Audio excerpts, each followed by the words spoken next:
Hello, and welcome back to Literally Literary. If this is your first time joining us, be sure to check out our previous episodes. This episode, we will continue our discussion on Coatlicue Girl by Gris Muñoz. Last episode, we discussed some of our favorite moments in the second half of the collection. This episode, we will be joined by Gris Muñoz herself. Hi, can you hear me? Yeah, definitely. Yeah? Okay. Loud and clear. Cool. So really quick, just first of all, welcome. Glad to have you. We've really enjoyed getting to read and discuss your book on the show so far. And I want to introduce you to the superstars here of the podcast, Vanessa Zuniga and Jorge Gomez, my friends, my colleagues here. So, it's good to have you on, Gris. Hey. Hello. Oh, thank you so much. It's been a pleasure listening to all of you.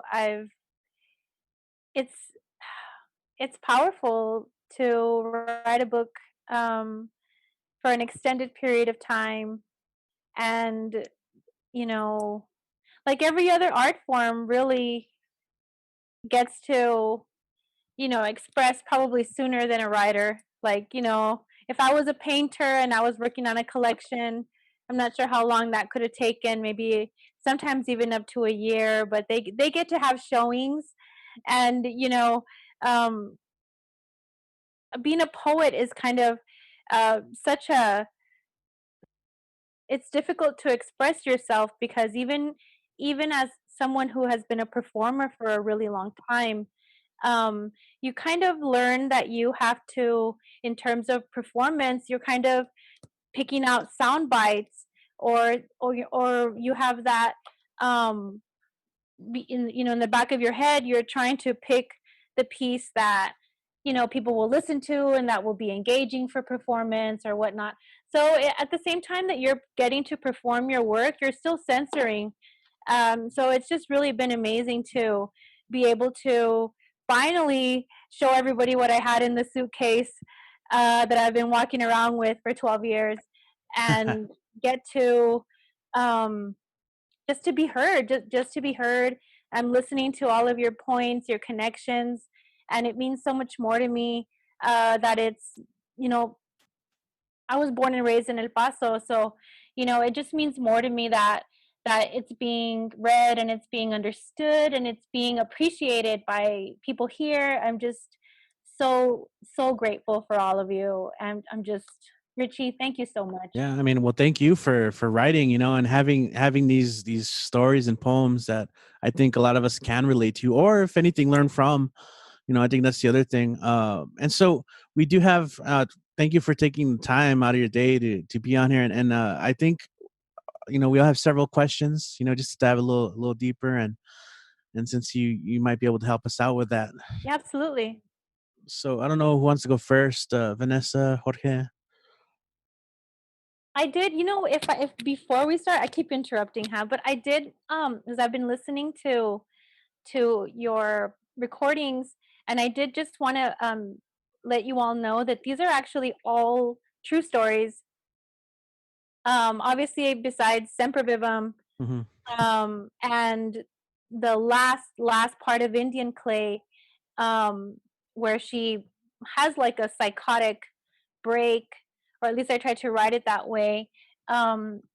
Everything else besides those pieces are 100% true. Like, I was like 21 years old when I was, smoking that joint in front of my parents' house in the Lower Valley, and I stuck my head in the car of guys that was about to do a beer run. So I mean, somewhere in this city, there's a group of guys that have a story about that time that they were doing a beer run, and this crazy girl just popped up and stuck her head in the window and asked them to wait because she was thirsty. And so, all of these stories, and that's not to say that I don't believe in fiction. I love fiction, but this is something that I've been kind of expressing lately, and it's that at this point, I don't have the luxury of fiction. Love that. And it's kind of like shots fired saying that, and I don't mean to, because I love fiction, but at this point, really what has been dying to get out of me, right, is my own stories. Yeah, this is Jorge Gris tagging in, and that's really well said. I really sympathize and admire the need for telling your own personal stories, our own personal stories, Yeah. especially with what's going on right now, um, and the way that the publishing industry works as well. Um, and I think it's really fascinating that these are all based on real encounters and experiences that you've had. Um, you mentioned Indian clay, and it's really one of the stories where we talked a lot about um, its significance. And Vanessa actually had a question about it, so I'm glad you brought it up. Okay. So Indian Clay showcases a third grade classroom learning about Native culture through literature as well as the experience of searching for the clay. So I'm curious as what you think the importance of this representation of different cultures is in the classroom. Um, well, Indian clay is like, it's a complicated little story.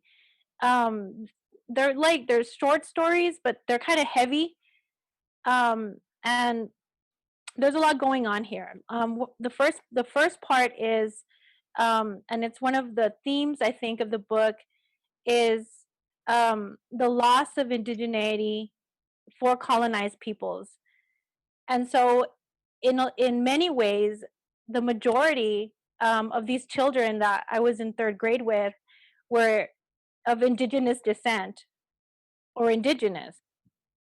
And so there's this whole aspect of just being separated from the culture, and then you have the idea that and something that is an issue, or something that is constantly brought up right now in regard to native literature, is the idea of pan-Indianism, right? And that's because there's actually huge differences between the cultures of each indigenous community, um, their creation stories, everything is. And so this whole idea of pan-Indianism, in many ways, was perpetrated by white people. And so the story kind of takes on this like sinister turn, because it's a little girl who is separated from her indigeneity, while at the same time is learning about indigeneity from a white person, and it's still feeding these children culture, it's still teaching them, and it's still connecting them. And so it's kind of playing off the idea of ancestral memory. It's playing off the idea of a connection, an indigenous connection, possibly obviously a blood indigenous connection that is kind of like, it's difficult as a Chicano, because clearly just being Chicano does not equate being indigenous or of indigenous descent. But for this little girl, she is of indigenous descent, and she doesn't know it, but she somehow feels it, and it's being taught to her by the white teacher. And so it's just, you know, um, how necessary is it in the classroom? It is. I do believe that this cultural work is necessary, but it's always questioning where it came from, right? And so the issue is that a lot of times white people have taken the liberty of representing these cultures, or taking them on and then teaching them. And then in turn, what they teach is taken in. Um, I mean, there's just a lot going on in Indian clay, but my teacher was really Mrs. Fairbanks. It was the third grade. Um, I found my best friend, Sarah, from that time. I ended up finding her recently on Facebook, and I sent her a message telling her she was in my story. So, I mean, everything is true, um, down to like names and like tiny little details. But yeah, there's a lot going on in Indian clay in regard to colonization. Yeah, it Mhm. definitely makes me think of in light of even what Jorge was saying right now with the publishing industry and our stories. Obviously, the whole American Dirt controversy from it already feels like so long ago, but kind of comes to mind, right? And Yeah. Yeah, and right now, especially in publishing, what's really big right now, is memoir, and creative nonfiction is really big right now. And I think that really does, like you were saying, it does speak to how necessary, people are, how necessary it is for readers to hear true stories, or to, and you know, one of my very good friends is a writer. Her name is Therese Mayat. She wrote Heartberries, and I actually thank her in my acknowledgement. She's been my friend a long time, and we talk about this type of writing that's called blood on the table. Blood on the table is like, it hurts you to write it. I'm giving myself surgery here, and so it's almost traumatic sometimes to get these stories out, while at the same time, I do notice that when readers engage with them, there is that extra level of, they identify, you know. Yeah, yeah. Shout out to Therese, by the way. Yeah, it's awesome to see how her work's taken off too. Oh my God, she's so famous. Yeah. It's amazing. And I got to watch the whole thing happen, from both of us just being friends and, talking all the time. And she was here at NMSU, and she was a single mom, and she was doing everything she could. She was a student, and, all of a sudden she wrote that book, and now she is like on the Daily Show, and and we're still having the same conversations, and we're still gossiping in the same way and helping each other out. So definitely that solidarity between brown writers and indigenous writers and single moms. Hmm, yes. Awesome. What else do we have? Jorge, you wanted to ask about the collection overall, right? Yeah, Gris,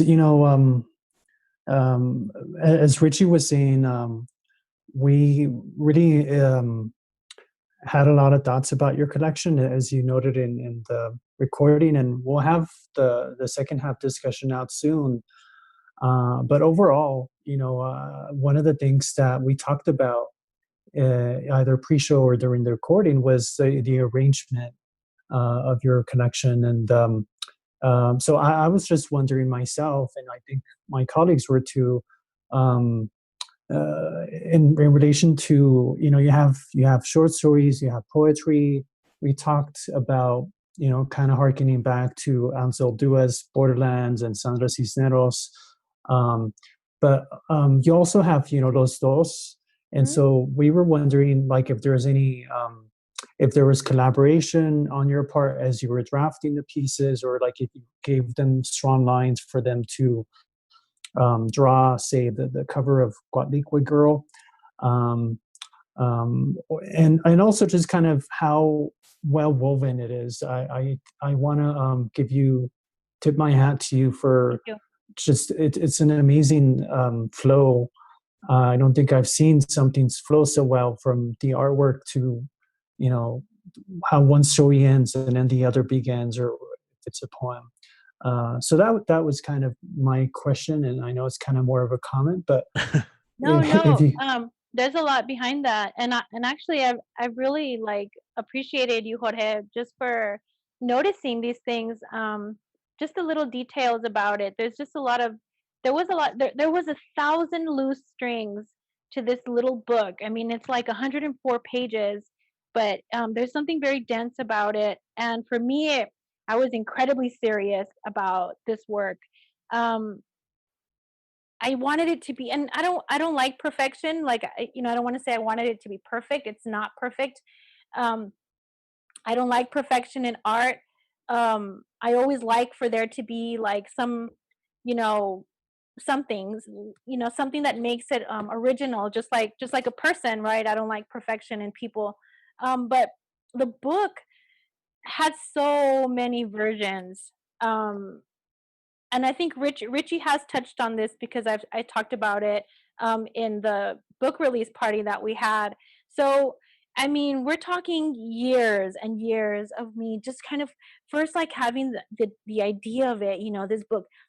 I want to put out a book. It's called Coatlicue Girl, and I'm thinking about the book, and I'm thinking about the book, and then I had so many versions of it, and basically I designed it, but I really designed it. I thought it was going to be a book of short stories. And really, what was going on throughout that time, like the earliest piece in Coatlicue Girl was written in 2006. Um, it's called Potranca Blanca.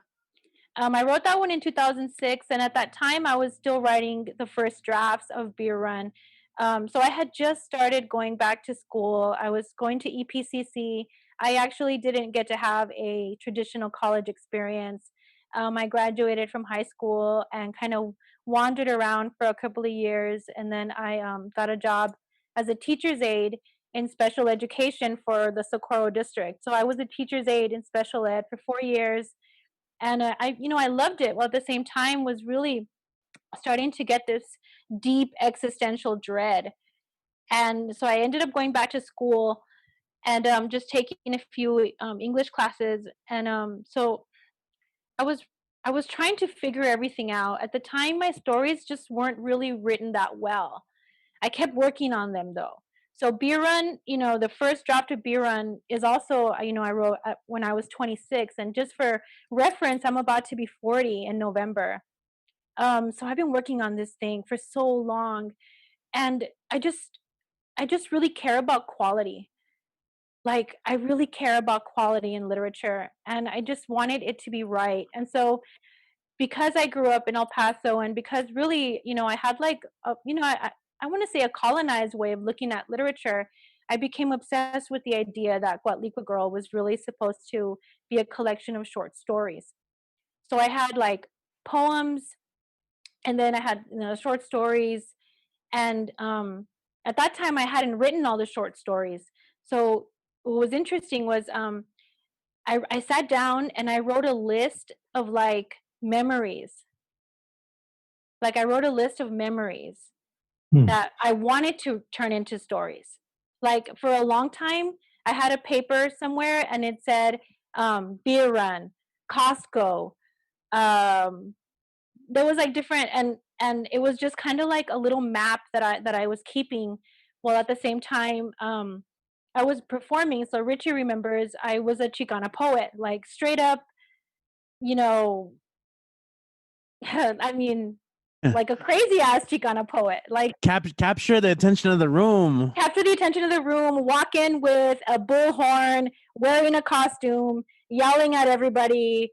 I was just really like, I just had all of this, rage inside of me. So I totally had like the beginnings of like Chicano consciousness at that time as well. So there was like all this stuff was happening to me, but ultimately I was still working on the work. And the point that I'm getting to is that I ended up with like 3 books. I had a book of poetry going, I had a book of short stories going, and then I had a book of Spanish poetry going. And I was trying to like spin these 3 plates in the air, because I just was convinced that whatever I was going to put out, it was going to be, in one of these forms.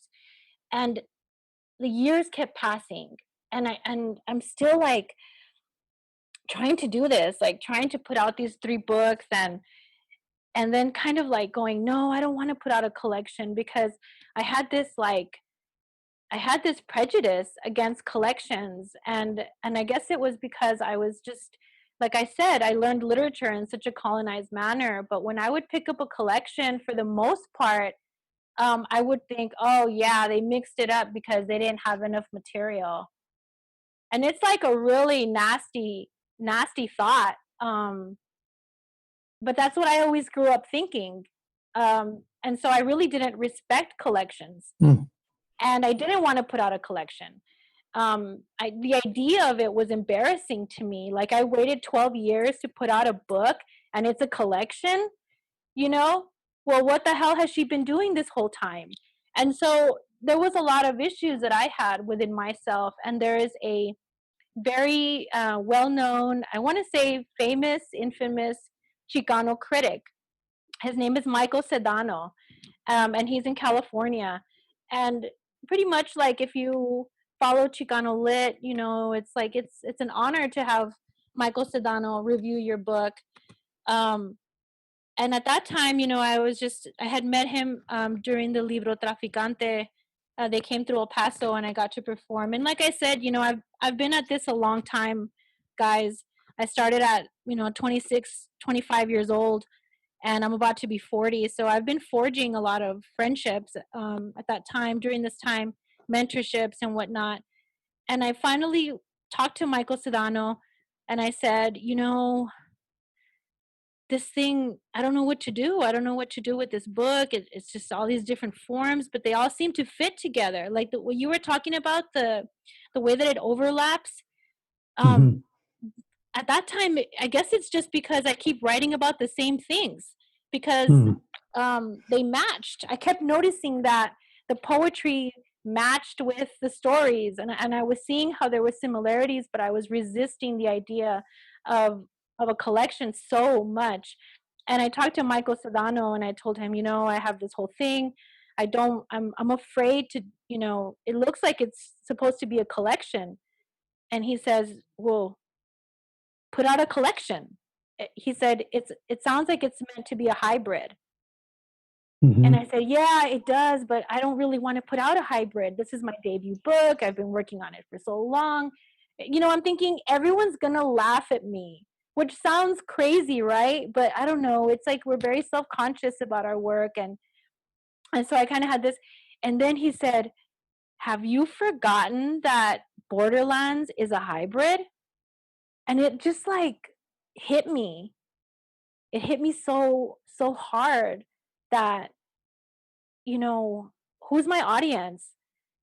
And Mhm. who's my audience, and really, like, what have been known as the bravest books that we have. um it's also brave in literature to break form. And so I was thinking, yeah, you know what, like, this makes sense. And then, so Los Dos, they were actually my neighbors, because Mm. I live in Sunset Heights, so they were my neighbors, and so I'd always see them. And I ended up meeting them because one night I had visitors over, and it was like midnight, and I needed to borrow a wine opener. Yeah. And I, and I like saw their door, their window was on, their light was on, and I ran over there, and they lent me a wine key. And when I returned it the next day, that's kind of when we started talking, and then we like realized that we were cool with each other. We hung out a few times, and I wanted to ask them, so I did, and I asked Christian, who is the wife counterpart, right, of Los Dos. It's a husband and wife duo. I asked Christian if she would consider it, and at that time, I gave her the manuscript. I gave her what I had. It was already a mix of some of the stories. Like, we're talking like 5 years ago. I think it was like 5 years ago. And at that time, they weren't as famous as they are now, because even during this time they blew up. So they were amazing because I paid them like in like the tiniest single mom student payments, which was like, very little. I paid them, and we agreed on 4 illustrations. And when I talked to Christian, I asked her, hey, so, you know in regard to Los Dos, who's really the one that does the illustrations? Like, she said, oh, well, both of us do. We really don't like to differentiate between who does what. And I said, okay, I understand that, but honestly, I want you to do it. Mm. I want a woman to do it. I want a woman to do it. And so she did. And like I said, I gave them this manuscript. We agreed on a price, we agreed on a cost, and they disappeared. And it took them maybe 3 years. They finally popped up one day, and they like had this incredible artwork. And then that kind of like really sealed it for me that this was a collection. Now I have the art, and it's all coming in perfectly. So really the last step was really me accepting that I was going to put out a hybrid. But it makes Mm. sense because it's like I'm a hybrid. I'm bisexual, I'm here on the border, I'm first generation, like, I'm queer. There's like all these hybridities about me, languages, cities, and so I started realizing that in terms of building this book, you know, Coatlicue Girl, my goal, um, my goal was really for all of these pieces to put together and describe this girl.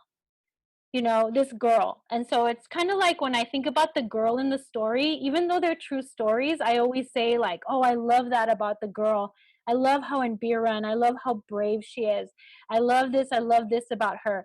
Because really, ultimately, like, Coatlicue Girl, I wanted it to be a representation of so many of the people on the border and so many friends that I have that are just these kind of like wild ass women, while at the same time we're dealing with like heavy colonization from the church and from, society. So I don't know. I know I'm like a Teddy Ruxpin. I can talk forever about this, but it's really because I haven't had the chance to. There was just so much going on about this book, so many fears of mine in regard to, what if I put out this thing and then nobody cares. It's been so long. Um, and then I don't know. I guess like once I talked to Michael Sedano and he reminded me who my audience was and really what it meant. And then Luis, who has just been the most amazing, incredible guide for me and has always been so kind.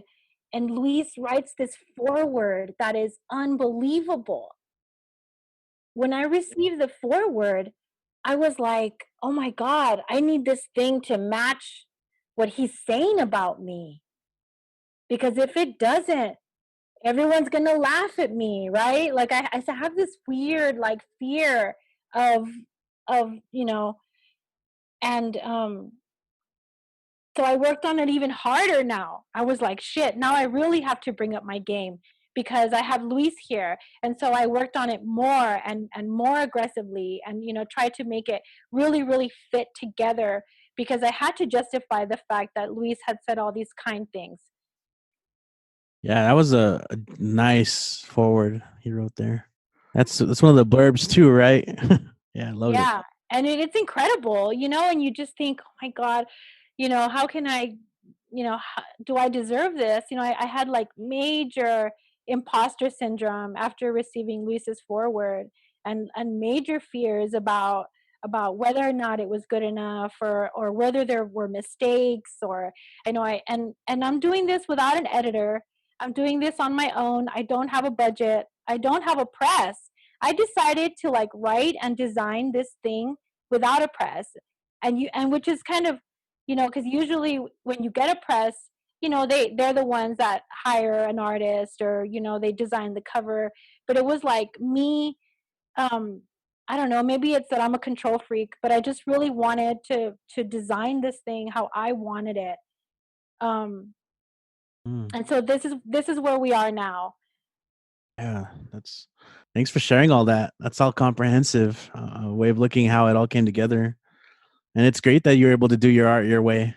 Yeah, it does sound, Gris, like the stars and planets aligned from what you're sharing about the origin story of this work of yours, and 15 years in the making, and it really is something that everyone needs to read and and just learn about, because there's so many things here that those, as you mentioned, those of us who are here in the border, we see things differently. Yeah. Because we know the places that you're talking about. One of the stories, though, Weekend, Vanessa had a question about that kind of goes into maybe a little bit into like Chicano culture or just Mexican culture in general, but I'll let her ask that. So throughout the podcast, for different books that we've talked about the male gaze and the way that it affects women. So in Weekend, you refer to it specifically from Mexican men. And I was wondering if you feel that it's, in discussing it and writing about it, that it's possible to change or end this, or if you feel that it's embedded into the Chicano culture. Oof. You know, I really am hopeful as I come across like younger younger generations, and you know, I'm always hopeful. I'm always hopeful, you know. But I try to be really careful with Weekend, um because I know I heard you guys kind of like talking about that too, and I just want to make it clear that, you know, I'm obviously pro sex work. Mm. And so Mhm. the story, I was really hoping that it wasn't intended to be seen as like I'm against sex work or anything like that, or you know, quite the opposite. You know, I made it a point to say, it's not like I haven't thought about it. Um, it's just that it was the way that this guy came into our neighborhood. I mean, these predators come into our neighborhood knowing that these are mothers and young women that, you know, might need assistance, that are probably living under the poverty line or at the poverty line. And so I did refer to them as like Mexican men, but obviously like this is an issue with men, right, and misogyny. And Mhm. but at that time, like I was really like focused on, um I guess like I was actually thinking of like people in my own family.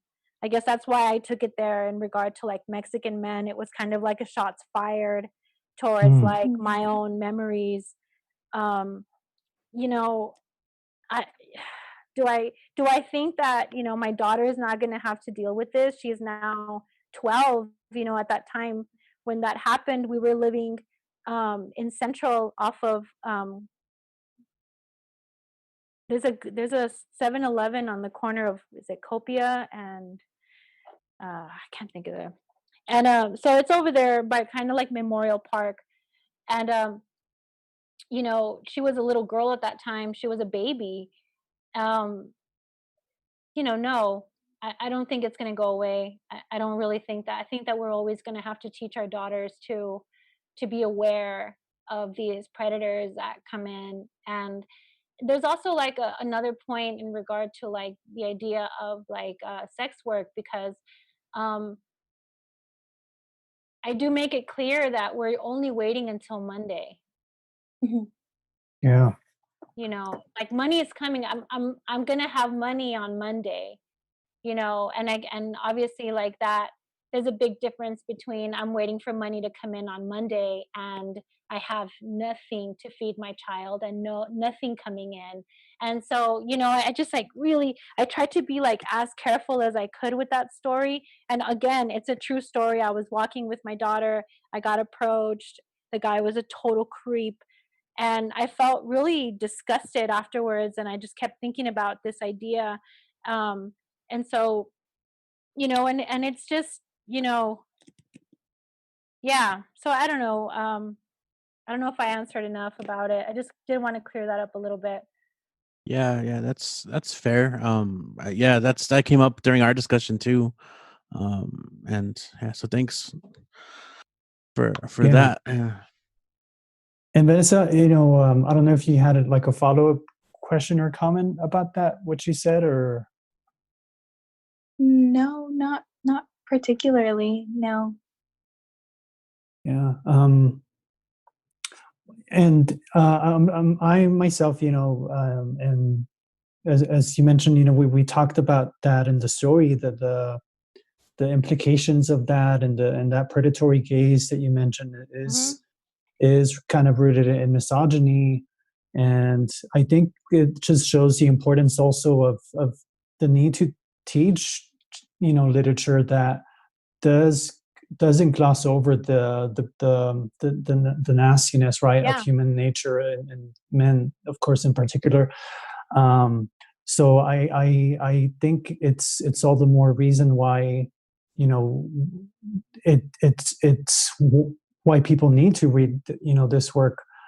um because it's not something that um, it's not a comfortable conversation, Yeah. to have in the classroom or to have amongst family, as you mentioned. But it does happen, and like I said, we talked about that in the podcast, and the burden should be on men, as opposed to women, which is what happens a lot of times. So, um, Richie, I don't know if you had a question yourself. I know Gris mentioned, going to EPCC, and you mentioned teachers. So I don't know if you wanted to ask her about that, teachers in general. Yeah, I mean, well, that's kind of like my go-to on some of my other podcasts. I always like to ask people who were your teachers growing up, and I kind of use it in an umbrella sense, quote unquote teachers, like not necessarily like literally teachers, but I mean or I mean even in this collection, right? You talk a lot about the landscape, the land. So who were your teachers growing up in that sense? Well, I was always drawn to reading. Like I remember in um, kindergarten, everybody was allowed to only check out books from like this little shelf. And by the middle of the year, the librarian had given me the okay to get whatever book I wanted in the whole library. And I was still in kindergarten. So it was just like reading books. I was just crazy about it. Like I would go to the library. My dad actually took me to the library, the one Pavo Real recreation center, in the Lower Valley. And he got me my first library card, which the man still has. And I must have been, 6 years old. Um, and I remember even then, I mean, he would, and this was the '80s, okay, but he would drop me off at the library and go to work, and I'd stay there all day during the summer, just reading. And then he'd pick me up, and I would like go through libraries and just pick out like stacks and stacks of books. And so there was that aspect. And then also early on, I was involved in like UIL performance poetry, right? And so I would compete. And then we're talking fourth grade, fifth grade, I was already competing in poetry performance, in Spanish and English, and I was in plays. So I mean, there was like definitely in high school. I had the lead to the school musical, and I played Sally Bowles and cabaret. So I was always like a theater kid, always like on that trip. But I guess like something happened at some point when I graduated from high school. There was nobody that was there to say like, "Hey, you're supposed to be here. You're supposed to be an artist." Like I said, my family, is kind of the opposite. My parents told me that um, why take the SATs, or why go anywhere, that they weren't going to let me leave. That I wasn't allowed to go away to college like the rest of my friends, um, because I'm the youngest girl. I'm a girl, and I have to be here, and I can't leave their house until I get married. Like this was like my real life, because my parents are old school and I'm first generation. Um, and there was like an aspect of me that I guess like I agreed. I mean, I stayed, and that's where the girl in Beer Run, when she says, "I guess I disappointed you too," I said aloud, and she's talking to McGruff the crime dog. But there was just this great like sheer sense of sadness in this girl, because she didn't get to leave. And so Hmm. when I went back to school, the first professor, I didn't take, I was writing poetry, and I had a class with Hector Serrano, who is like he That's designed awesome. Viva El Paso for years, and this man is a legend locally. Um, and he was I took like a theater class, like a 1301 or something, and one day I just walked up to him and I showed him my work, these poems, you read it, and I only had two poems. Um, and he looks at them and he says, "Oh, these are amazing. You have to perform Hmm. these. I see you on stage performing these poems." And I just, um, I couldn't believe it. I just couldn't believe it. And then he says, you know what? These are classic Chicano poems. This is Chicano. And what's crazy is I had heard of Chicano, but I had never really, and I went to the library and I looked at the Chicano section and I could not believe that these poems that I had, somehow they matched all of this. Like, I didn't understand how I matched all of this. I'm like crying because it's so, like, it sounds crazy, but that's where I was. And Hector Serrano says, I'm putting on a play. I'm putting on a Luis Valdez play at the El Paso Playhouse. And we're going to do a play called Bernabe. And I want you to come. I want you to come and perform your poetry, and you'll open up the show. And I was like, oh my God. I didn't know what to do. I said yes. And then I was like terrified. And then at some point I thought, well, what am I going to wear? And so I went out and I bought like, and I was like broke. And I went to like Goodwill and I bought like suspenders and a Pachuco hat and a white shirt. And I went out there and I performed for the first time, like in this totally like improvised Pachuco costume. And it became La Rana. It became like my incarnation was that. But even that, I kind of like, if nobody had led me, I don't know that I would be here. Like, that's how important these teachers are, And then later, I studied under Rich Yanez over at EPCC, and I love Rich, and Rich too. Rich was like, this is amazing work. And Rich recognized me right away, and I wrote Beer Run in his class. And he just like loved me, and he was so good. And then if you even look in the acknowledgments of the book, there's just a random sentence, and it says, to Melissa Flores, wherever you are. And Melissa Flores, I actually have not found. She was also a professor at EPCC, and I took her during a night class. It was a night class. It was a world literature class. And I've never found this woman again. I've looked for her. I've asked Rich. I've asked people if they knew her, where she went. But I met her, and she told me that she said, oh, you're a writer? And she said, look, you're going to have to learn literature, because the number one rule that I was taught is you have to educate the writer. And so she insisted that I learn literature, that I learn world literature, that I learn just different. And I remember very specifically, she asked me, why do you perform under like names that are not your own name? Because I performed as La Rana, and then I wanted to perform as a character called Viva Flores, which I did for like years. And she said, why do you do that? And then I said, ultimately, I think it's because people don't want that. They don't just want to see like me, like just me, like how boring, I guess. I had some major self-love issues, right? It's like you can hear it. And then she says, you know what they need? You know what they really, really need? They need girl with glasses. And I was like, damn, I'm not ready to be girl with glasses. Like, she told me that, and I was not ready to be Gris. I still went on for like, I don't know, like a couple more years or a few more years as like these other characters that I would create, because there was just something so terrifying about telling my stories as myself. And so it was like I finally like worked up to it, and then here I am now presenting as girl with glasses.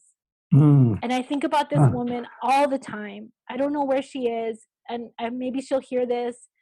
Like, her name is Melissa Flores, and she was a professor at EPCC.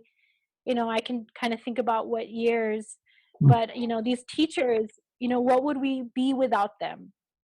They've made me. Wow. Thanks for sharing those stories.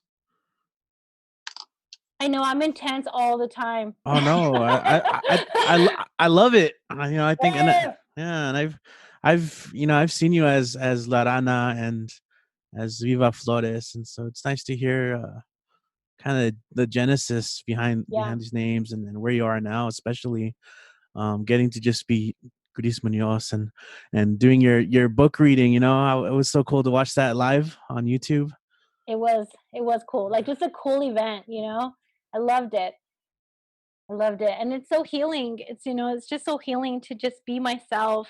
And so these stories, so I had like a lot of these stories. Some of them, the poems, really, I have performed. I've been performing for years, and at the same time I was working on the stories. And I don't know, I've just been terrified this whole time about this process. I had found a press, and then I didn't like the press. The press was, just mistreating me and mistreating los dos. Excuse me. So I left. How embarrassing is it that you're like putting out this book? It takes you forever. You announce you found a press, then you announce that you left the press, and then I found another press, and then I still didn't feel that it was the right one. Like I just have this, I just, like for me, like I guess like I'm just, I don't know if it's, a part of an aspect of like maybe my mental illness or my level of need to have control because of trauma, or I don't know, but like I need to have control. And so it wasn't until this final incarnation with Flower Song Books that I really felt that I could be free. And that's when everything really started rolling. Yeah.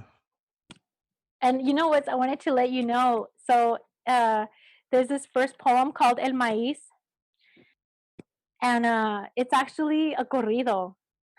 Oh. So I wrote it in the form of a corrido, and like it's funny because throughout the years I've actually performed it very few times with somebody on a guitar. So it kind of like, and I can't sing, okay, but it kind of goes dun dun dun dun dun dun, right? The guitar dun dun dun dun, and then she says, "Nací dentro de un carro Chevrolet, maguey en maceta en el US of A." And so it's really like a song. And so I had stanzas for it. I had like 3 or 4 stanzas, and I called it El Corrido de la Chicana. And Wow. and then like I was like, God, this is so cheesy, like I'm such a cheese ball. And I cut it. I cut it to the first stanza because I just liked it. I liked what it said. I thought it was funny. And I called it El Maíz. So it's actually like a little song. That's why she repeats it, where she says, Y el maíz se ha hecho cornflakes the second time. And there was actually another little stanza that said it again. So yeah, that was a song. Have you ever performed that with Amalia? No. No. You know what? Now and me and Amalia have always talked about collaborating, and at some point I wanted to write songs for her. So everybody, this, Richie, like it's funny because all the artists that I see now that are like doing like big time, they're just everywhere, and they're like professionals, like Simi, Amalia. These were all like my homies. We all started off together as artists, as like little Chicano artists, or like Amalia's not Chicana, but everybody started off together, and our work has just like exponentially grown during that time. The guys from Fuga, like everybody used to hang out together at some point, when we were nobodies. Yeah, I love that. Yeah, I talked about that. I think the first episode is like the connection of community, because it shows in your book. Just from the acknowledgements, the collaborations, the praise, and obviously all the praise and all the support I've seen you receive online via the book and people supporting it. That's amazing. It's been incredible. Honestly, like, you hear me say 1,000 times, everybody's gonna laugh at me. I really look, my biggest fear in terms of writing is taking 12 years to write something, and that something that ultimately had been written 40 years before. Why would I want to rewrite or just write, something that's already been written? As much as I hate Ezra Pound, um, I do believe in making it new. And so I just became obsessed with the idea of like innovating Chicano literature, because we deserve it. And so I didn't just want to like, put out the same old, stuff that we've seen. And it's not to say that it hasn't been magical and completely, transformative for thousands and millions of readers, um, Chicano and non-Chicano alike.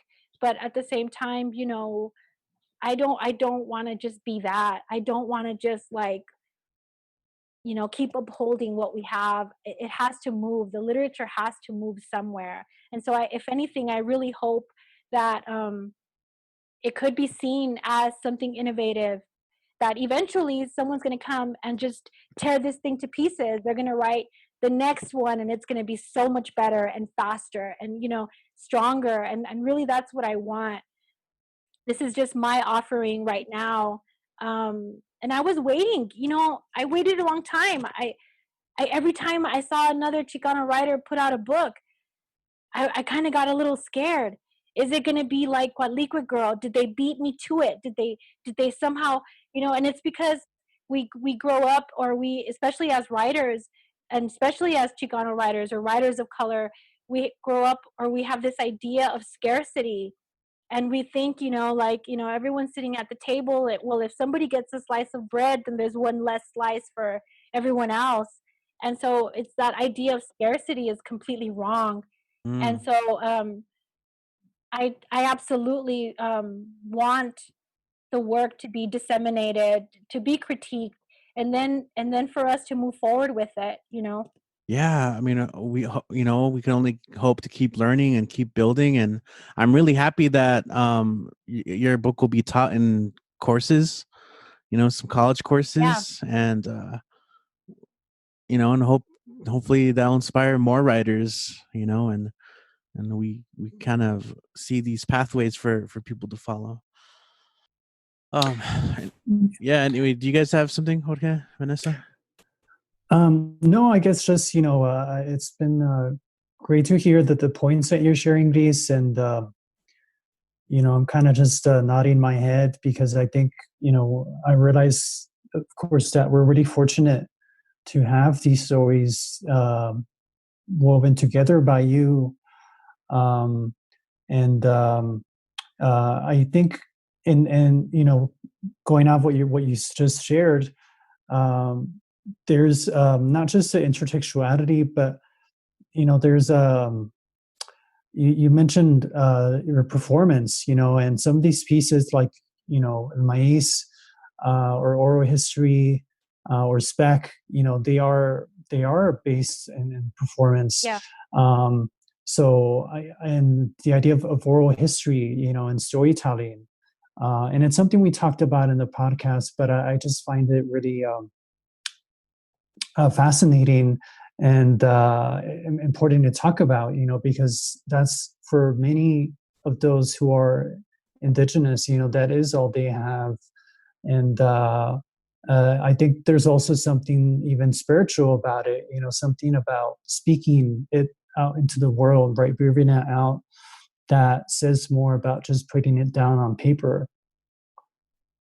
absolutely, absolutely. And it's subversive in these times, because as I was going to school, there were many times, I'm a single mom, I'm actually working on these stories, I'm working on all kinds of other stuff. And there were times when I was majoring in literature, and I sat in front of those professors, and I could feel that they were basing their idea of my intelligence on how much output I gave in their class, right? On the quality of the work.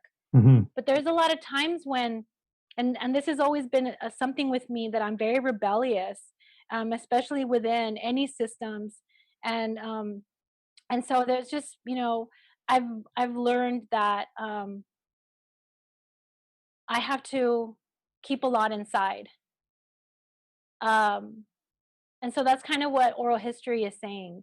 Ask me about the stories, and you guys nailed it. There's just so many things here. Like I think Jorge, the last time you mentioned, you got it. You realized, or you caught that when I said speck, and then I say speck of town, and then there's Mm-hmm. like another. And so it is the way that, like, that little tiny reference to Guadalupe, because in spec I say, my aunt and I are standing at the altar, the flowers we leave are blue, and plastic bunches. And it's weird that you caught that, because in my mind when I was writing that, I was thinking of the church in Guadalupe. Mm-hmm. And so it's just amazing the way that, like even the last time you guys picked up on proof rock. Yeah. And then Richie was like, she's actually done a workshop on this poem. There's definitely one of my favorite pieces. So it really, just listening to you all, um and what's interesting about the intertextuality of it, I mean, sure, by the end, once I was already like putting it together, there were some like little pieces that I kind of like threw in here and there, because working on anything significant is going to take me months. Like, there's just no way that I'm going to pump out a short story, finished, right away. Like, I always have to put out write it, and then sit with it, and then go back, and it just takes me a while to write anything.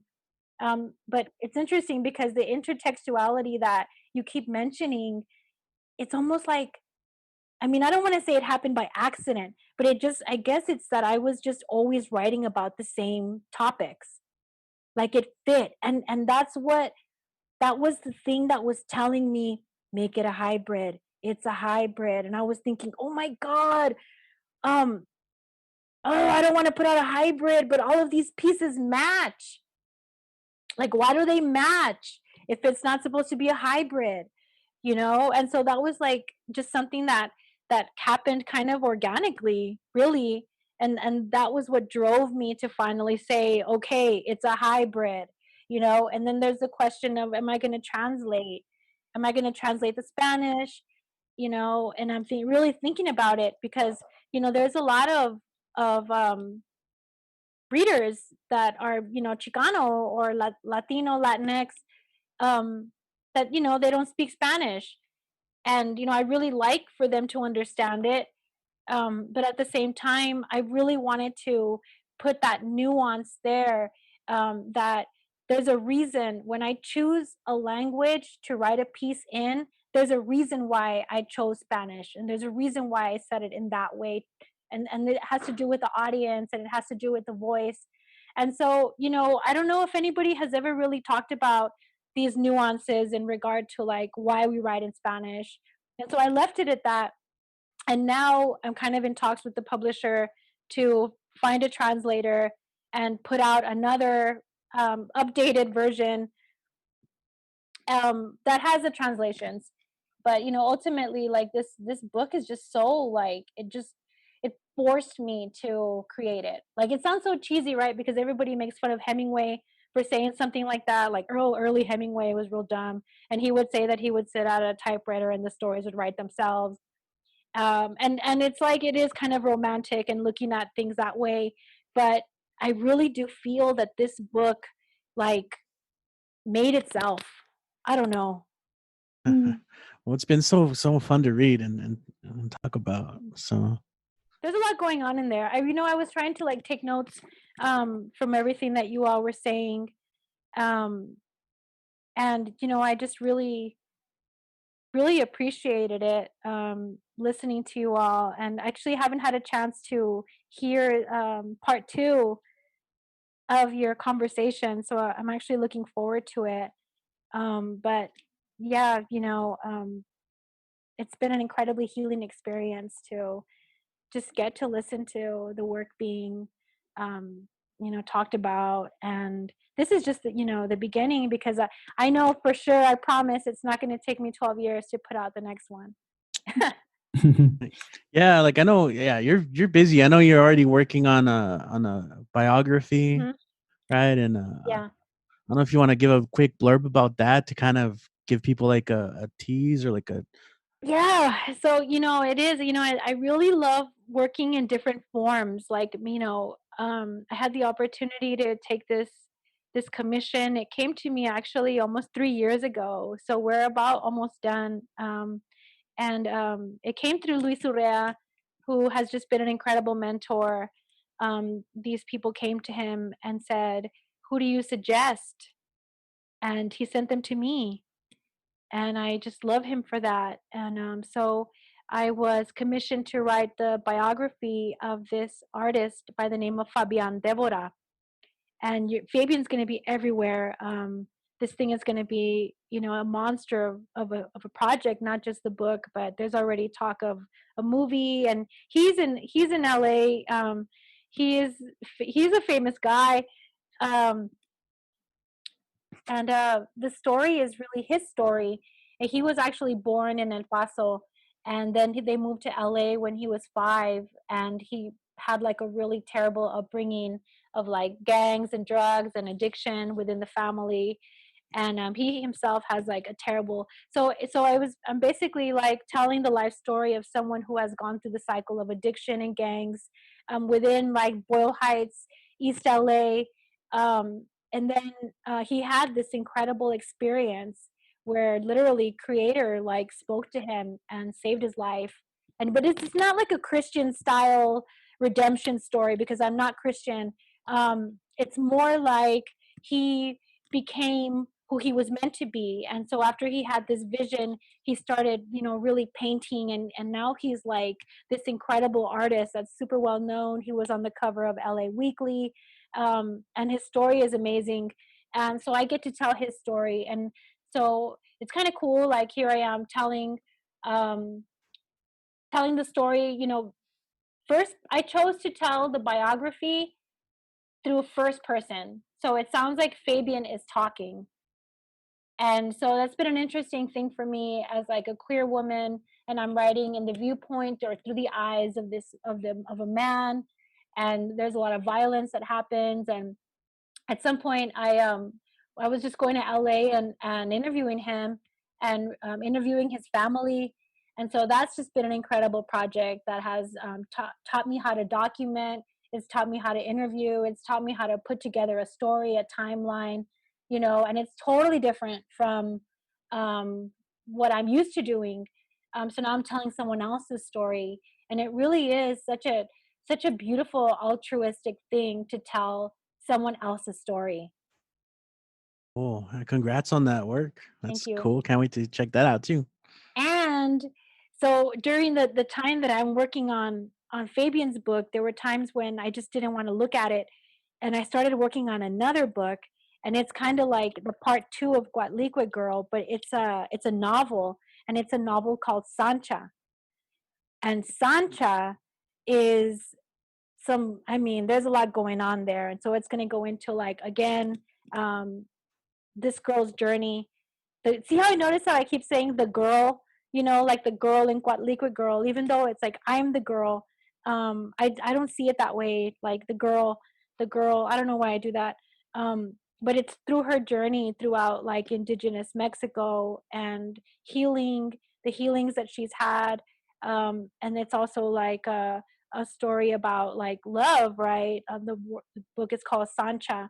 And so it actually tells like family secrets of mine and my own secrets. And like there's just so much going on in that book. I'm super excited for that one too. Oh, awesome. Thanks for sharing that. Yeah, Gris, it's really been an honor to get to talk to you one-on-one about your work. And we're really flattered also that you enjoyed our discussion so far. I I loved guess. it. So we'll look forward to hopefully you enjoy the second half of it as much as we did.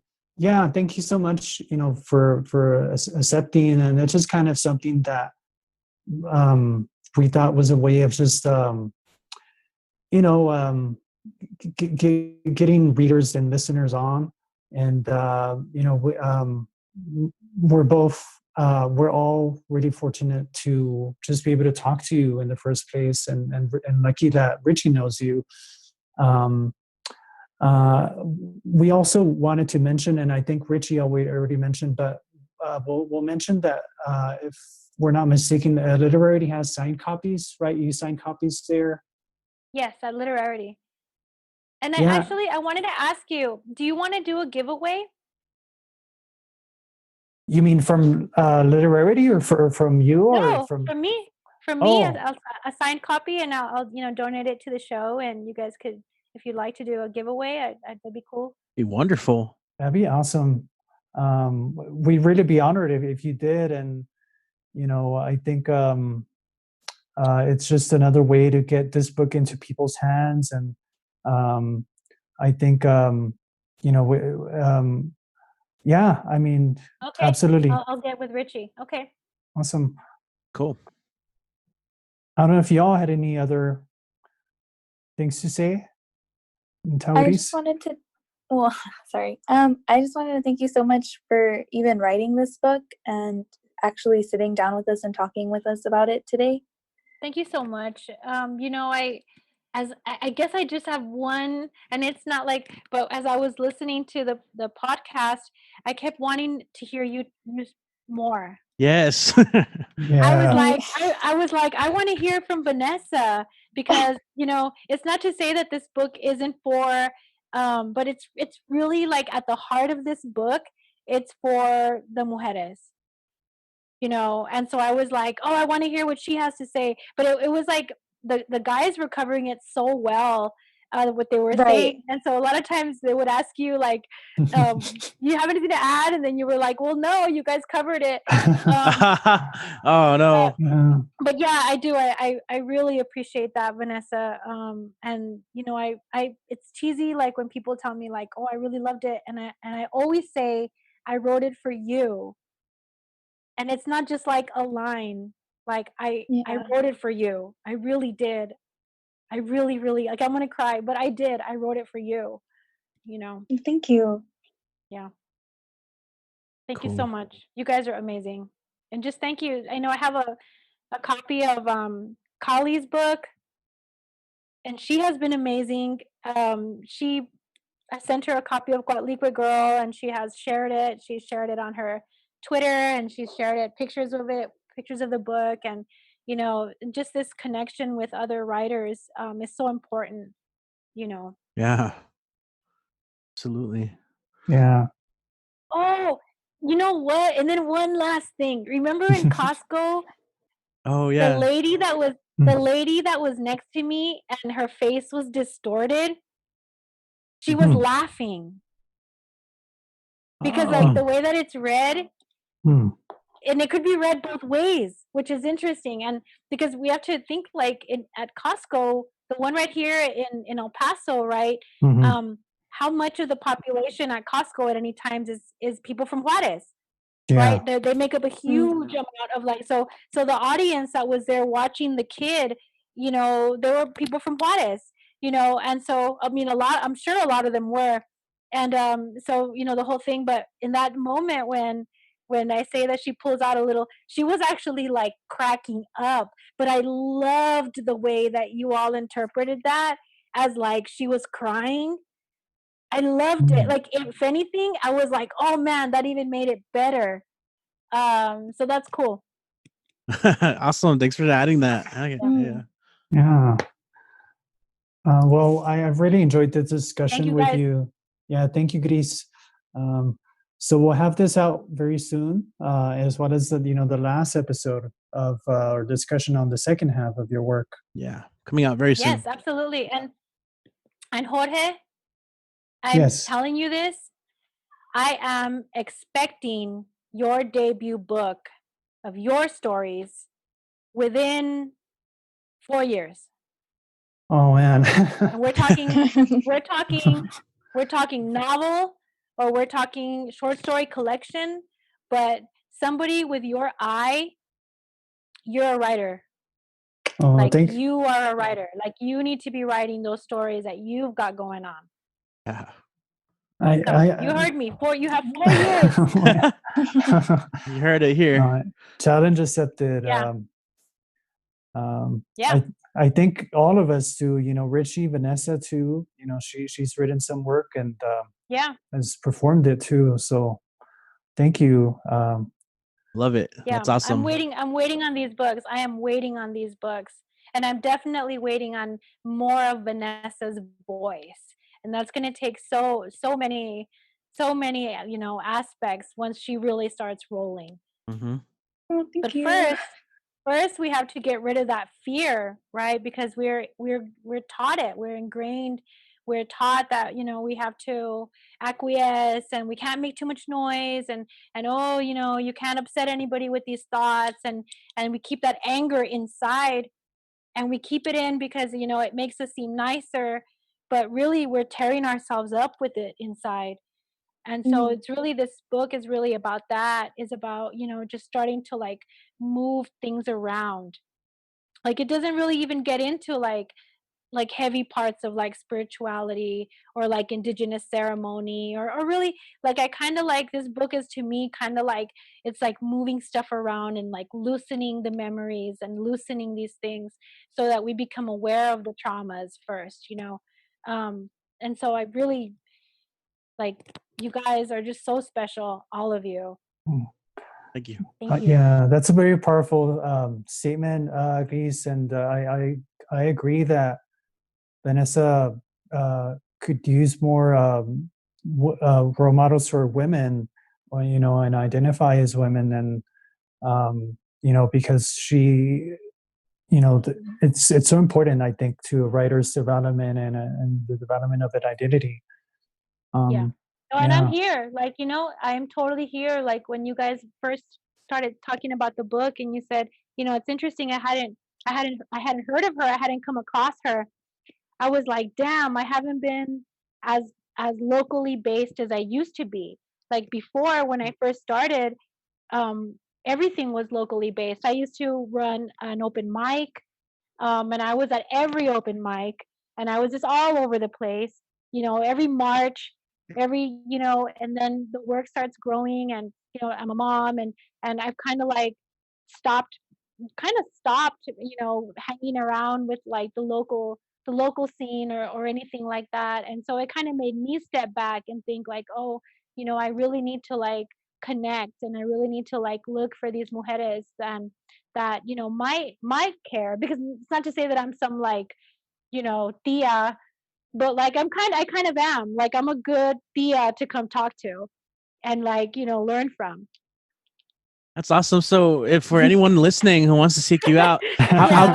how can they get a hold of you? How can they reach out to you? The poetry tia, the local poetry tia, you can find at www.grismuñoz.com. That's my website. On Instagram, I'm at Gris Muñoz Gris, and I believe that's also my Twitter handle.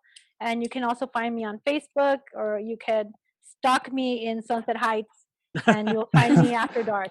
I think that was a good conclusion, a good exclamation mark of an ending. Yeah, I'm definitely here. Like I really want to be present. Like honestly, like there are not enough role models for us writers, and I came from a first generation family, and there's nobody that we can see that is a writer or an artist. So we come from working class backgrounds, and we're not really taught how to be artists and how to be writers. And so, and then I have come across some mentors that actually have, just this has not been healthy. And so there's very few like really good, positive, healthy mentors out there. And so, I just really hope that I can always do that, be that. Lovely. Yes. Thank all you so that. much for having me. I'm just so appreciative, honestly. Yeah, right on. anything you have coming up, or any ways that we can support you, like any future readings or anything, please at least forward to me, because I'm trying to be better about supporting that stuff with BWOMs, with barbed wire. And now that I've been running it for a good while, Yeah. I'm trying to get more people, in that platform, so people can find writers like you. So For sure.